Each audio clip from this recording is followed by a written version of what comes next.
fried chicken over there. I thought I saw some chicken. I'm hungry. Don't make me laugh. Okay. All right, we're here on the spot live with KD. Why you didn't say it? Because he didn't even know. No, I'm just kidding. Let's go back again. Let's go back again. All right, we are here on the spot live with KD. Tell us what brought you out here tonight. So today we're going to talk about the video vixen KD Albert. We're going to talk about her entire career, her early roots and college grit, the Fantana commercials that made her a household face, her transition into a video vixen, and how she got into movies and television. And after we talk about all of this, we're gonna talk about why she's not as relevant as she used to be. So, what happened to the black Angelina Jolie? Let's begin. Now, unlike most video vixens that came out in the early 2000s, KD Albert, whose real name is Karen Denise Albert, did not really care about fame initially, but we'll get to that in a second. So KD Albert was born in Shreveport, Louisiana on December 6, 1978.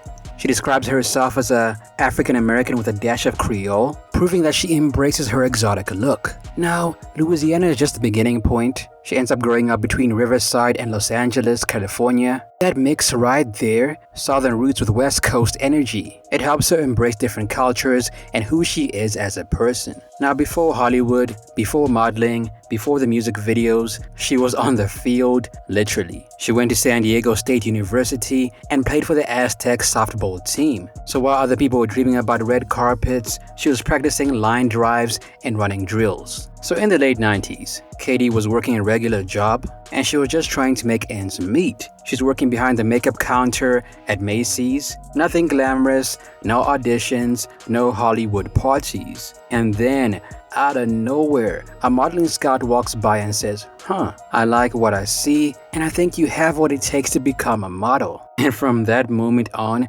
everything changed. And then it wasn't until I was approached by like a student photographer that wanted to do a photo shoot with me. Makeup was not part of my regimen. And then, that kind of sparked a little something. And then it went into like being a hair model and ending up in hair magazines. And then anything that came my way, I just took it on. And it was just, that's kind of how my career has just been. It's just been like one thing after the next. And it's just all been amazing. One minute she's selling lipstick at a counter, and the next she's getting booked for modeling gigs. That one random encounter changes her life completely. And that's what's so crazy about KD's story. She wasn't chasing the industry, she wasn't chasing fame. It's like the industry came and found her. It literally showed up at her day job. And that's kind of been the theme of her whole career. She never really needed Hollywood to pick her, but Hollywood did notice. So once KD steps in front of the camera, her rise is instant. There's no slow grind, no paying her dues with random catalog gigs. She skips all of that and marches straight to the top. We're talking Victoria's Secret, Noxzema, Fredericks of Hollywood, Escada. Those are major names in modeling. And just like that, she becomes the face you recognize without even knowing her name yet. And then it happens. The thing that officially locks her face into early 2000s pop culture forever, Fanta. And yes, we're talking about that Fanta. The Wanna Fanta, Don't You Wanna commercials that were literally on every TV in America for years. KD becomes one of the first original Fantanas, playing Strawberry Fanta, and those commercials, you could not escape them at the time. They were everywhere. So that campaign changes everything. Overnight, she goes from the girl who worked at Macy's to a full-on national brand. And it's not just exposure, she becomes a legit celebrity. She ends up in Maxim's Hot 100 list 2 years in a row, 2003 and 2004. And back then, that was like getting verified on social media before it even existed.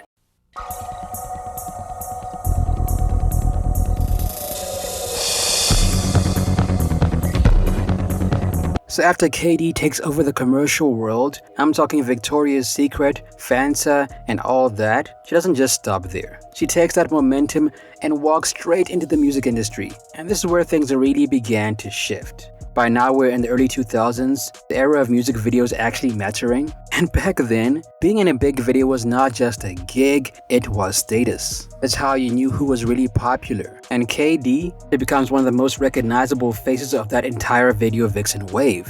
So, her resume began to grow. She shows up in Into You remix by Fabulous and Tamia. I don't wanna trip, but truth is, girl, the way you cook a steak. Then Calmer with Lloyd Banks. I can't keep my eyes off you. I can tell why them other guys lost you. She got her own by Neo. And Traded All Part 2 with Fabulous and P. Diddy. Hey girl, come and take a walk with me so I could take you places you don't often be. Now that lineup tells you everything you need to know. Those videos were massive. I'm talking MTV, BET, everywhere. If you're watching music videos back then, you saw her face at least once a week. The music video world gave her something that modeling could not, a real connection with culture. And that right there is what made Hollywood begin to pay attention. And if you think about it, this whole video vixen era became her unofficial acting reel. So once KD makes her mark in music videos, the jump to movies happened so fast. Like no waiting around, no struggling for extra work. She was in from the get-go. Her first big break happened around 2002 in Friday After Next. First big role, would you say was the Friday After Next? Friday After Next. Okay. Yeah. Now tell me about the process of making that whole thing happen. Friday After Next was an amazing. The process, the whole. It was my first audition. It was my first movie. You know, I learned a lot. You know, it was just that was, for me, and I think for anybody, like one of the best ways to come into the game. And this was the third film in Ice Cube's Friday series. He played Donna, the love interest of Mike Epps' character, Day Day, and this was not just some background role. This is one of those instantly iconic, oh yeah, I remember her type of performances. The movie drops, and just like that, Katie goes from the girl in the Fanta commercial to a full-on Hollywood name. And because Hollywood loves labels, the industry then begins to call her the Black Angelina Jolie. So from the jump, people stereotype her as beautiful and that's all she is. So now she has to prove that she's something more than that. Then in 2004, things take a very sharp turn. She stars as Giselle in Soul Plane. The funny thing about Soul Plane, it was funny because people were like asking me about the movie while we were still filming it. Because I was traveling, I was flying in and out to different things, and while we were filming, and people was like, I saw your movie with the plane, the airplane. I'm like, what are you talking about? You know, your movie with the plane, how does it end? I'm like, the one I'm filming right now? Yeah, how does it end?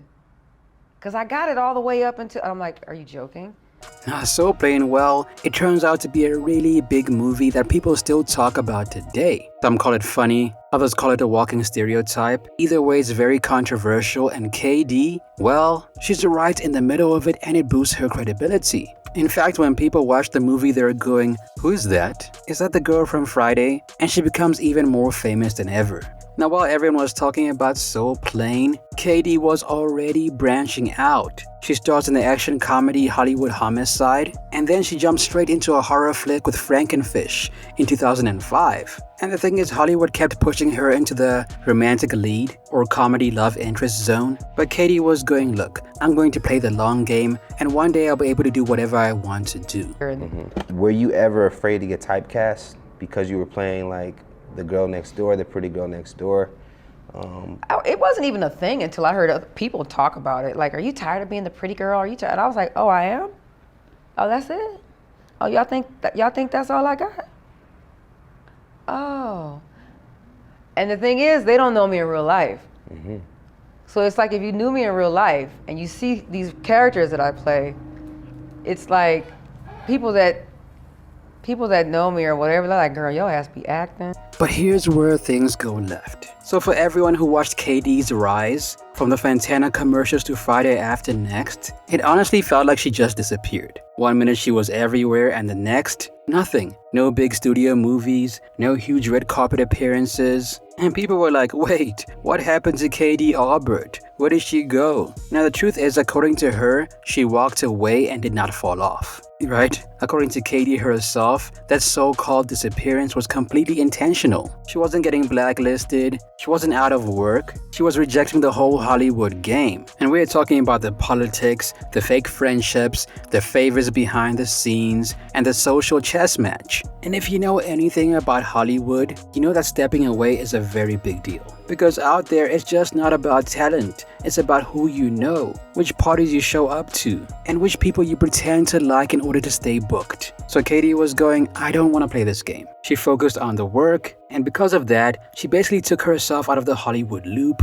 by choice. Now the only reason she could even do this was because she was smart early. Those commercials, the modeling gigs, the brand deals, that money gave her freedom to walk away. She eventually got to a point where she was going, I don't need to take every single role that comes my way. I'm actually gonna pick work that I want to do, and by doing that, I'll be able to move at my own terms. So Katie did step away from fame. However, later, she did try to make a comeback. Now the thing is, when she tried to come back, it was extremely rough. While she was doing her own thing overseas, taking personal time, the industry was changing. There were new faces, new systems, new gatekeepers. So when she came back trying to find her space again, Hollywood did not look the same. So here's where everything comes full circle. After playing Hollywood's game for years, she steps back, and then she goes, I think I want to try something different.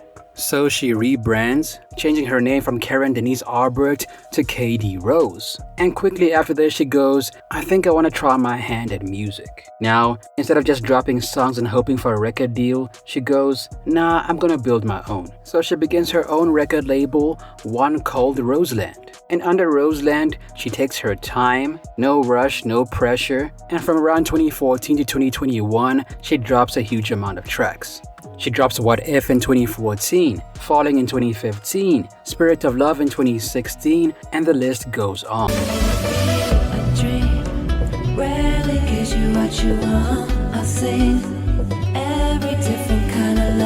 So by the time Katie Rose steps into the 2020s, the whole game has changed. The music world is not just about albums anymore, it's about consistency. So instead of dropping album after album, she focuses on singles. Weird when it comes to music because I listen to like everything. Like I listen to everything because I draw from that, you know? Like I jack people's harmony, melodies and yes, I absolutely music. I put country music on top of EDM. Because you know I'm an EDM artist. But you know what, that's why you're so versatile. Yeah. And I'm performing at a big rave in Jamaica at March 10th through the 12th. Okay. But it's a spring break EDM festival, but it's me, Tiesto, but Sean Paul just came on. Wow. Yeah. I'm also performing at South by Southwest. DJ Seraphin, shout out to DJ Seraphin, my DJ. We just performed at Sutra. Yeah. Even during COVID, KD kept dropping music. She dropped Never Enough, Pull Over, and What You Know About, proving that she had what it takes to remain consistent. I'ma make you fall in love. Gotta tell me how you want it. So now we're in 2025, and this is where everything connects. After all the twists, the modeling, the movies, the music, Katie Arbert was going, I want to step back onto the big screen on my own terms. So this year, she's supposed to star in a brand new horror film called Frankenfish, and that's the same title as the one that came out in 2005. Talk about a full circle moment. And while she's making her return to film, her label Roseland is still running strong. She's dropping new singles this year. We're talking Come From It, She Just Is, Wasted, Driving Slow, and Lives in Whiskey. So yeah, Katie Arbert is a model, a film star, and she's running her own label. She took time away from Hollywood because she didn't want to play their games anymore. But as for now, it seems like she's trying to make a comeback. I don't know. You know, it's funny because it's like there's like a couple of things that I think hindered my. I found out recently, not too like maybe a couple years ago, I found out that there was like some casting director, a sister, that was attempting to blackball me or something. There was like this rumor that I was, you know, they give you this. So when they wanted, and I learned this from another actress that it happened to her from the Fresh Prince of Bel-Air, Aunt Viv, and she was talking about how one person can say that you're difficult to work with or you're hard, which is crazy because if you've ever worked with me on a set, you will know, like, when I'm on set, I tell people when I'm on set, that's my playground. As long as I have my coffee, you know what I'm saying? Like, I am like a kid in a candy store. It's like all that adventure from my childhood comes out. So for someone to say that I'm difficult to work with, like if I ask for coffee, because you know, black actresses, I heard we're not allowed to ask for stuff or we get called, you know. Okay. But yeah, so it was like I found out that someone was trying to sabotage me, so that had something to do with it. And then there was like, and then there was the whole like, you know, just not really being accepted into these cliques because there's like these cliques. Anyway, that's the story of KD Albert. What happened to her in your opinion? Let me know down below, and I'll see you in the next video.